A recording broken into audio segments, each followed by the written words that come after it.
Welcome to the Women Empowerment Awards podcast, where we firmly believe that we rise by lifting others. The Women Empowerment podcast is a platform for women to share their personal stories and experiences, trials and triumphs, to have their voices heard, to promote, inspire, and motivate other women. We want to share the journey of women leaders and entrepreneurs from all industries and sectors who have made an outstanding impact in our society and empower others to do the same. The Women Empowerment Awards Gala is being held Wednesday, September 21st at the Shangri-La Hotel in Toronto. Although the gala is now sold out, you can still grab your tickets to the after-party networking event where you can meet over 250 highly influential and inspiring individuals. Grab your tickets today at eventbrite.com or go to our website, which is www.woea.ca, and let's celebrate together. Enjoy the podcast. Hello, everybody, and welcome to the Women Empowerment Podcast. I'm your host, Courtney Gideon, and it is my joy to introduce my guest today. I have Francine Mvboumbo, founder and strategic leader at Mothers to Daughters. Francine, thank you for being here today. Thank you so much for having me, Courtney. And I'm really thrilled to be part of the lineup of finalists as well with Women Empowerment Awards. Really exciting. Yes, it is definitely a wonderful organization and such amazing women I've had the honor of interviewing, such as yourself. So thank you so much. So let's dive in, Francine. So I'd love to know a little bit about your early life and how you feel it has shaped who you are today. That's a very interesting retrospective question because I have to go back to my childhood. But something I would say for sure is that it was a set of community empowerment in the sense that I had a mother that was very involved in the community, and she always taught me to go to a house and just develop empathy without. That's how I grew up. On another end, I had a dad that was strict. It was about having good grades, great grades, I should say. Failure was not an option. So it's really cool to be a hard worker. I was cool to always look outside of the box. And if I were to take both my dad and my mom, I would say it was really to shape me to become a wife. Yeah. Because I remember every single birthday was always about wisdom, more wisdom. It was always, and I can really record it. It means you're not only a new year of emancipation. So I just had that growing up with that. And at that age, you didn't realize things. But now, Yes. look back, I say, wow, I think I've got wise. And maybe those were just words spoken into my life that really made me back. That's amazing. So it sounds like your parents were supportive of you. They expected a lot from you, and you associate that with where you are today and striving for success. That's right. Yeah. Yes. So along the way, though, there must have been some challenges or hurdles you had to overcome as a young woman. Can you speak about those a little bit? Certainly. The first one, and probably the most important for me, settling into a new country. I'm originally from Cameroon, and I left right about a year and a half after high school. And I left my family. So it was about adjusting into a new environment, culture, and also the spoken language was English. English was not my first language at the time. I had to learn. So it was really a hurdle, but at the same time, a blessing because I really took upon that challenge. I didn't shy away from the unknown. I just went ahead and I said, you know what? I will do it. And I landed in Ottawa. It really helped. It's a smaller city as opposed to Toronto. And yeah, I really established my landmarks there, navigating college and then the workforce, because right after I ended up working for a bank I really wanted to work for. And yeah, again, there it was about adapting to just the Canadian ways. I had never worked in my country, and this is me right after school, just getting into this real life. It wasn't like college. Again, a hurdle in a way that it was just about adjusting. It was about opening up to people as well to learn. And these are things that I don't necessarily consider as setbacks, but really things that really shaped me into becoming who I am. Wow, that's like a whole new life you started. Yes. Oh my gosh. Okay. Yeah. So it sounds to me like you really took that challenge head on. You drove forward. You didn't let that break you in any way Yeah. because coming to a new country can be really hard. Can be daunting. Yeah. It can be. I've been there. And whenever I meet someone who's new, I say, I have been there before. Some people move here with family. Some people move here knowing other people. I knew certain people, but from a distance, really. And it really came down to me working my way and just making my own network here. And it's not something that beforehand, when you come, people really prepare you to that. It's just about, because again, let me take you back to how people think in Cameroon or in any other country. Cameroon is a third world country. So when parents are really working hard to bring or send their children abroad, it's one for them to have a better education. Canada at the time was very known and is still known to have a great educational system.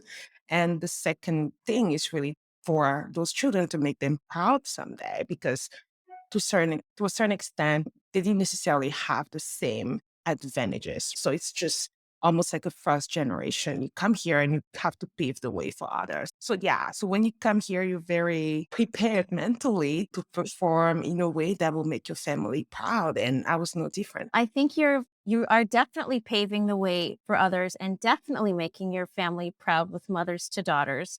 So I'm Thank you. so interested in hearing about this organization. How did it come to be, Francine? Oh man, that question, I always go back to, again, I feel the way we started this conversation was about the way I was brought up and the hurdles I faced, and all the way down to building this community of women. And I took the wisdom from my parents. I took the how lost I was when I first moved to Canada or when I first had my first real job. And I just took all of it and I said, I'm not the only one who felt that way. So let me create a platform where, first of all, to honor women and honor mothers, because my mother is really the epitome of wisdom to me. And I wanted to make everyone feel safe and also make everyone, especially younger women, feel as if it's not just about sticking with our peers, it's also about branching out and not always staying in this ecosystem because it gets so comfortable. Ever since I moved here, I've never been comfortable. I left my country. It wasn't uncomfortable. Not I started my new job. I talked to strangers. Every single thing was pretty much pushing me out of my comfort zone. So Mothers to Daughters for me was really embodying the whole don't get comfortable. If you need to learn something, go to someone who has that knowledge, that experience. So when you think of a mother, that's what they represent in this community. Mothers represent wisdom, experience, and they're skilled and they're also industry experts. And a daughter is someone who's less experienced. We tend to be younger, but that bridge, that knowledge transfer from a generation to another is really what makes the difference, because I myself have found there was a time where I really was I was leaning towards my peers as opposed to leaning towards women with an age difference or a certain experience. And I just thought it was a light bulb moment for me when I changed things. In my career, I gravitated towards my managers, and my managers became my mentors. And one thing leads to another. That's how I moved up the ladder. I always find a way to get close enough to someone who doesn't necessarily look like me and just move up. So it's really the spirit of togetherness when it comes to women, because I really do believe we have what it takes to shape future leaders. That's what I devote my time to. That's what this work with Mothers and Daughters is all about. future, shaping current generations of women and the future ones as well. Wow. When you mentioned about the fact that you have never been comfortable, I often say that growth is uncomfortable. Would you agree with Right. that? Yes, absolutely. Yeah. It is so uncomfortable because when you have that drive in you to grow, it can be growing in your career, it can be growing personally. I try to have a holistic standpoint when it comes to growth. It should not only affect one area of my life. I have to look at 2020 and tell myself, oh, wow, that's a drastic change. And it Yeah. doesn't have to be drastic, it just has to be steady and in a way that you will feel the difference and the impact as you go along because life is not a race. Life is about Yeah. going at your own level, Yes. at your own pace. Yes. Exactly. So this is such an amazing story. So I'm sure, though, along the way, growing mothers and daughters, again, it's not all easy. There's some challenges with that as well. So, what has been the hardest part for you, and how did you overcome it? I would say it's the hardest part, but it's also a challenging part to really reel in the younger generation of women because I myself used to be somewhat comfortable only talking to my family members or my friends who either look like me or closer to my age about things. And we find it's a bit challenging to capture the attention of Gen Zers and millennials, for instance, because Mothers and Daughters is all about bridging those generational gaps. And so that aspect is something we're really working on and really trying to see what are ways we can touch on the younger demographics and really help them buy into our cause. I'm not saying we have some community members that are younger, obviously, but we like it to be more the gap to not be as wide between what the mothers can represent in our community and what the daughters can represent. So we're still working on it and it's just about spreading the word out and keep engaging in those conversations and leveraging social media as well. Exactly. And I hope that this interview will help bring more awareness and your Yes. award with women empowerment. So, but Thank and mentorship seems to be something that you feel is very important. Why? I always say there's a quote by Maya Angelou that really inspires me. When you learn, give. When you learn, teach, I should say. And when you get, give. So for me, the principle of learning something and boxing it up and or keeping it to yourself is something that is a notion that's a bit foreign to me. Again, going back to the way I was raised, I saw my parents as pillars for an entire community or even family. And it was always about giving back, not only materialistically speaking, but it was also about the knowledge, the wisdom. So giving back, educating others, having family members come live with us and just acting as mentors or sponsor. But those words were not used. It was just a dynamic that was almost normal and taken for granted. So when I get out of that environment, even then, when I come here, I'm not necessarily sold on mentorship. I've never heard that word when I was at University of Ottawa. It was just making friends and getting settled in Canada. So it took me quite some time to even come across that word. Yeah. And before I come across that word, it was just me having a certain presence with my circle of friends and just always having, I don't know, like an encouragement or like a word, but nothing really practical that would speak for like me or my profile as a mentor. So when I start having all those women I met, especially in my career, in my roles, and they acted as mentors without telling me they were mentors. And it's just how it became one of those normal ways of you grow and you grow others. Yeah. So it's just, yeah, it's just one of those things that are, you can argue with that if you learn something. I'm someone who likes to, I can be infectious when I have something. I just want people around me to be benefiting from that same either good news or resource or, so yeah. And then I started volunteering with newcomers. because I used to be a newcomers once, volunteering with newcomers, helping them settle in the workforce, and also volunteering with younger girls to help them pursue their dreams. And there was specifically Black girls, and also mentoring others through Mothers to Daughters. As when I started this project, it's been sometimes my age, sometimes much older, sometimes, but yeah. And mentorship now is really a way of life. Yeah, It sounds to me like it's not something you do. It sounds to me like it's who you are. exactly. Yes, that's a good way to put it. Yes. Yeah, that's what I'm getting from you. It's just in your DNA. It sounds like it's who such a it makes up a big part of who Francine is, this mentorship. So that's what I'm feeling from you on that. So I'm interested to know though, COVID-19 affected so many people, so many organizations, a lot of us individually. How did it affect mothers to daughters? Wow. Mothers to Daughters was not existing before the pandemic. So the whole launch of Mothers to Daughters happened a month after the pandemic. Okay. Yes, yes. That was not the plan, right? It wasn't the plan to launch before. Actually, I believe we had a date the weekend the pandemic launch. I remember vividly, it was March 15th, 2020. It was a Oh, Friday. And our first event was scheduled on that Sunday, the 17th. The rest is history. What happened?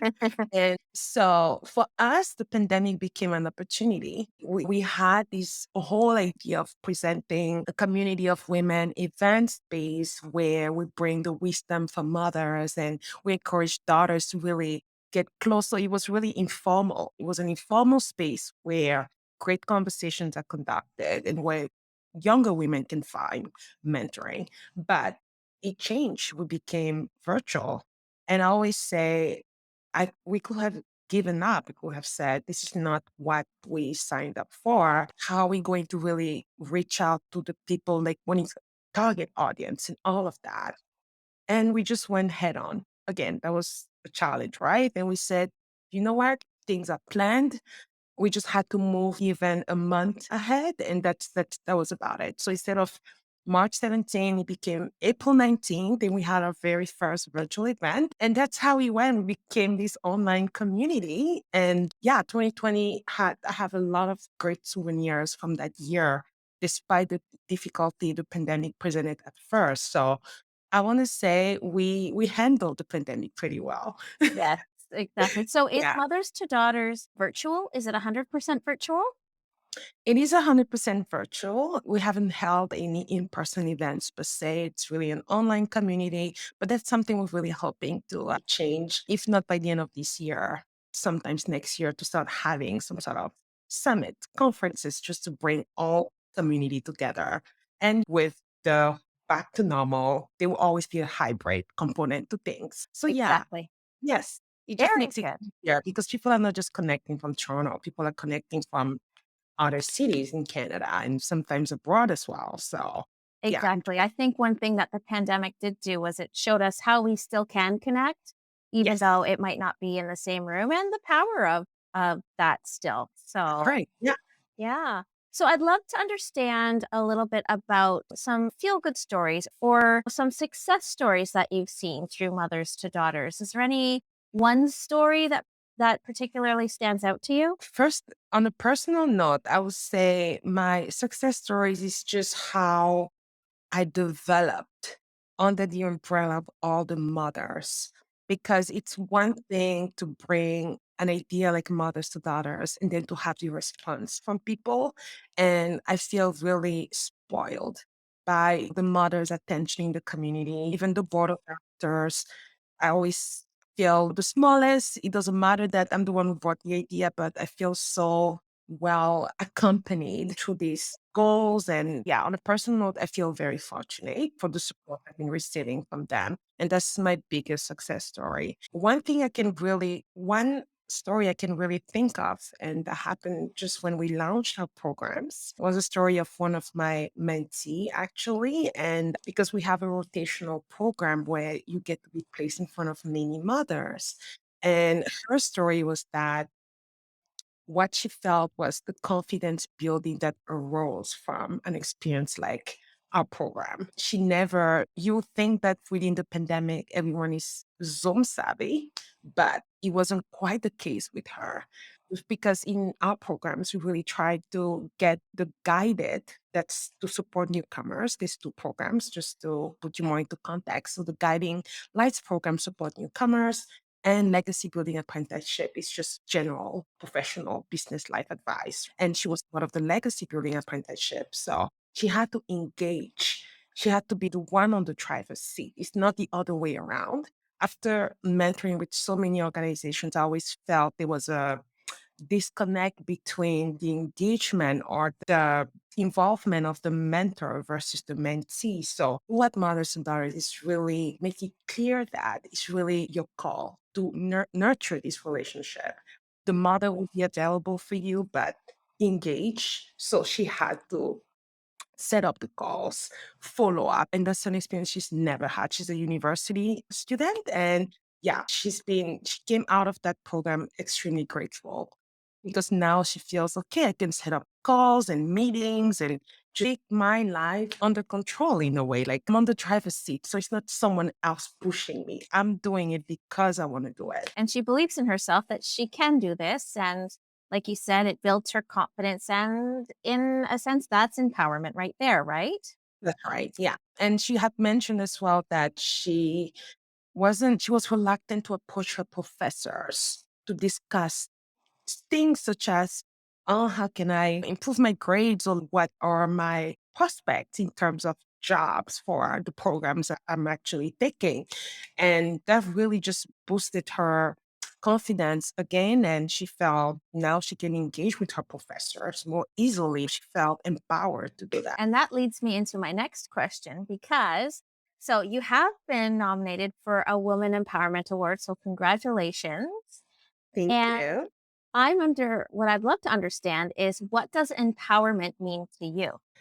Empowerment, empowerment, it's such I think it's subjective to a certain point, but I'll tell you what really speaks to me.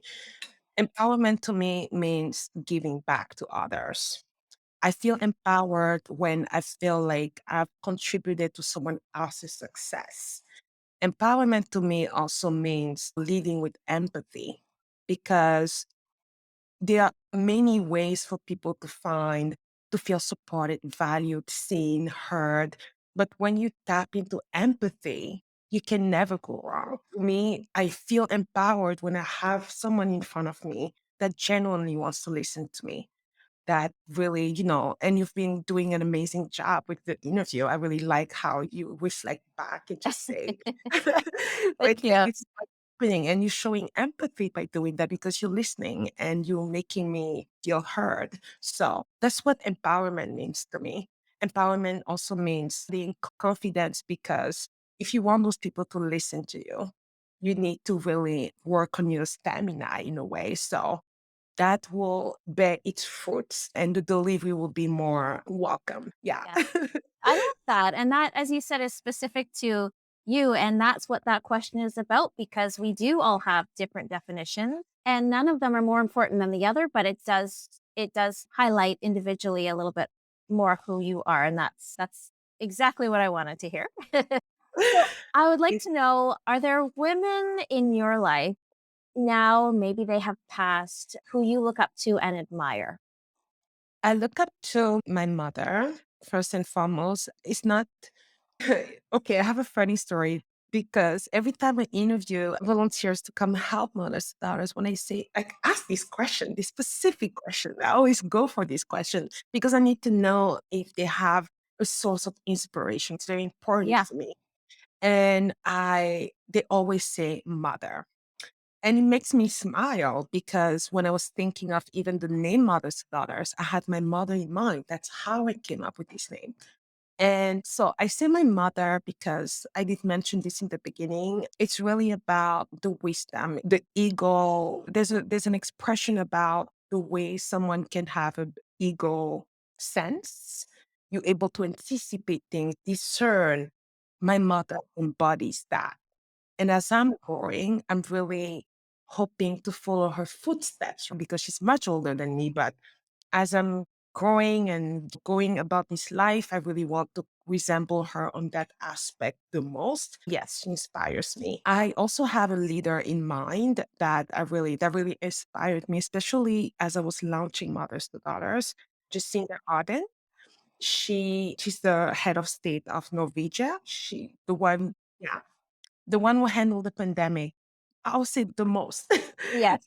You compare her work to her peers, head of states across the world, and she really embodied, again, she used empathy, compassion, and but yet by being she really does inspire me, and the timing was perfect. I was launching Mothers to Daughters and learning how she's navigating this crisis for her country, and every I always have her in mind in a way because I don't believe it was just a coincidence. So yeah, very inspiring to me. Wow. I want to meet your mother. Like this conversation. I want to sit down with your mom and talk with her, pick her brain.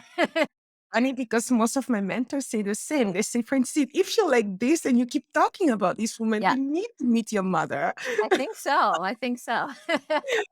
Yeah, thank you. Just to change gears for 1 second. So I'm in the mental health world. That's a world that I feel very passionate about. Is this something that you touch on in the work that you do? Has it ever been part of the conversation? And is it part of the programming or the conversation between the mothers and daughters at all?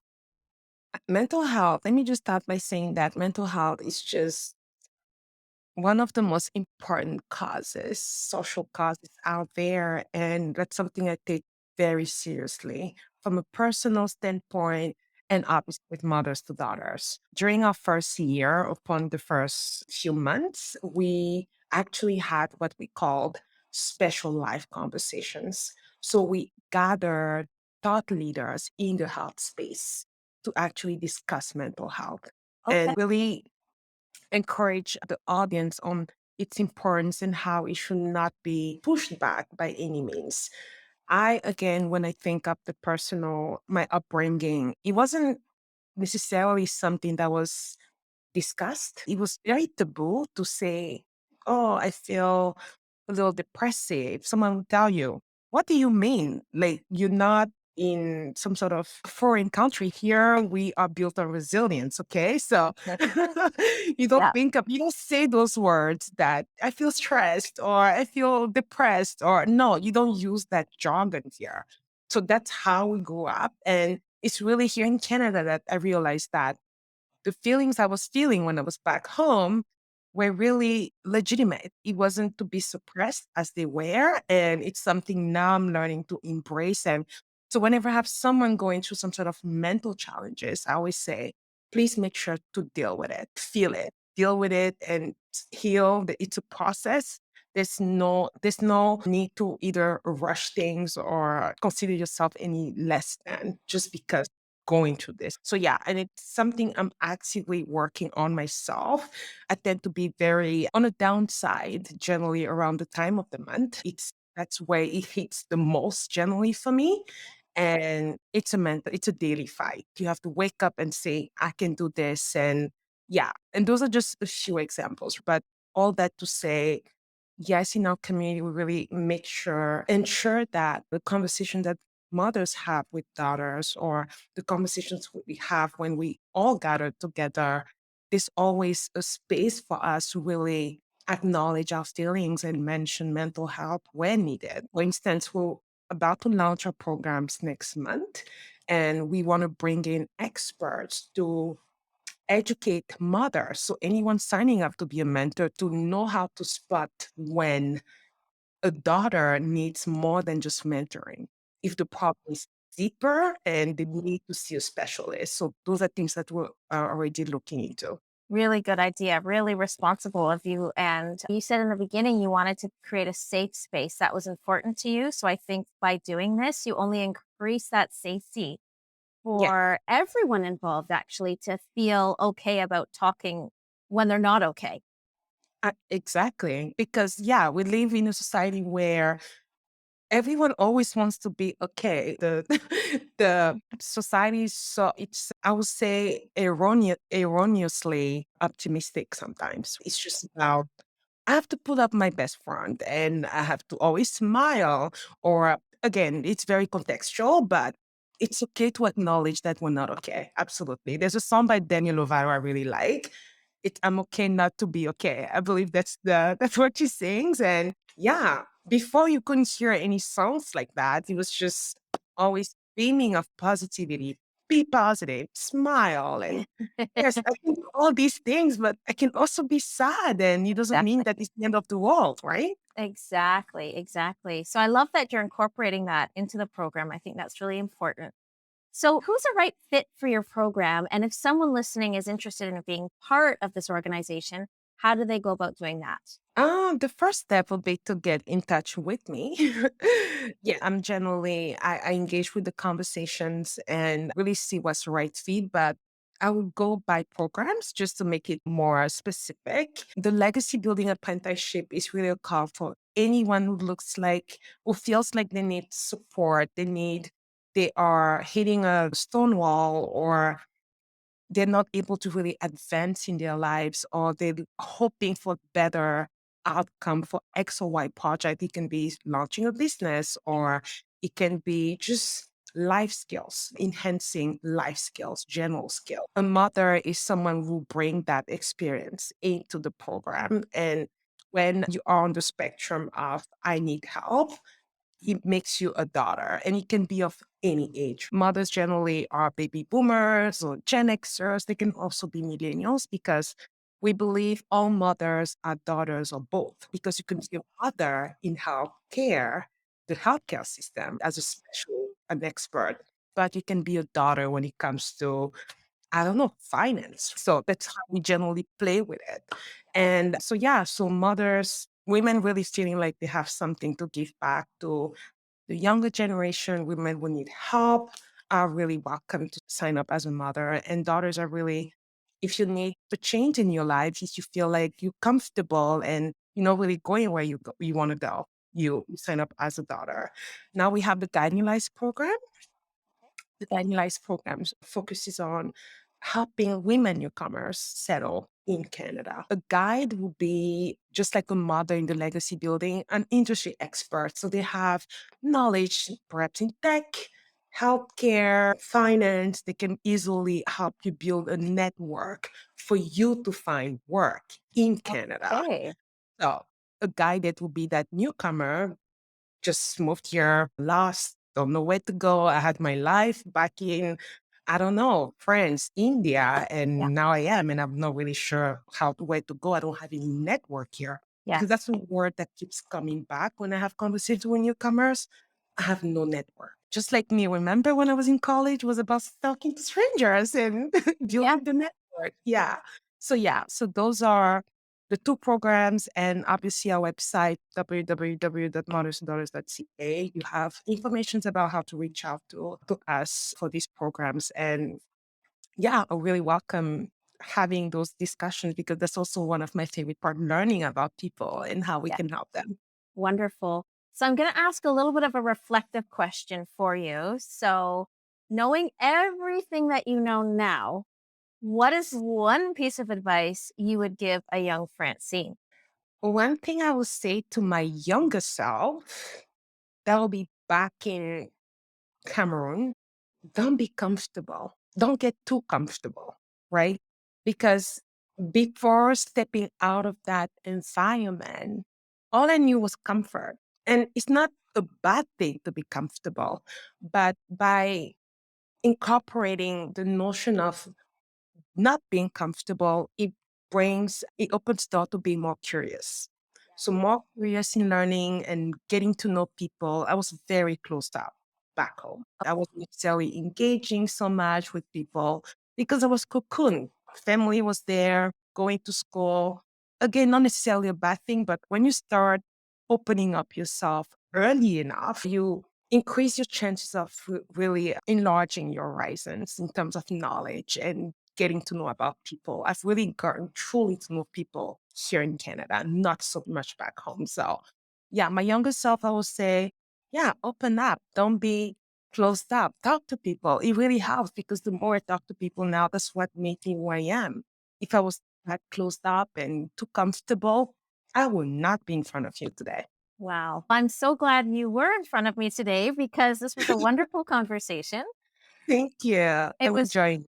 Wow. really great to learn more about you and this wonderful organization that you've put together. You are a very strong woman. I can totally understand this nomination. Congratulations Thank again. you. And I'm excited to see what happens on the 21st. I am excited. That's a week ahead. So Exactly. yeah, and I hope I get to meet you, right? I hope so too. Yes, I will be there. I'm not sure if you're going to be there, but Yeah. oh, I bet. wonderful. Yeah. Awesome. So that's great. So we'll definitely say hello. We have come Yes. to our time, Francine. So I have to say goodbye at the moment, but thank you so much again. And again, congratulations. Thank you so much. I really enjoyed talking to you today, Courtney, and keep doing what you're doing. Really great conversation and exchange. Thank you, Francine. Take care. You're welcome. Bye bye. Take care.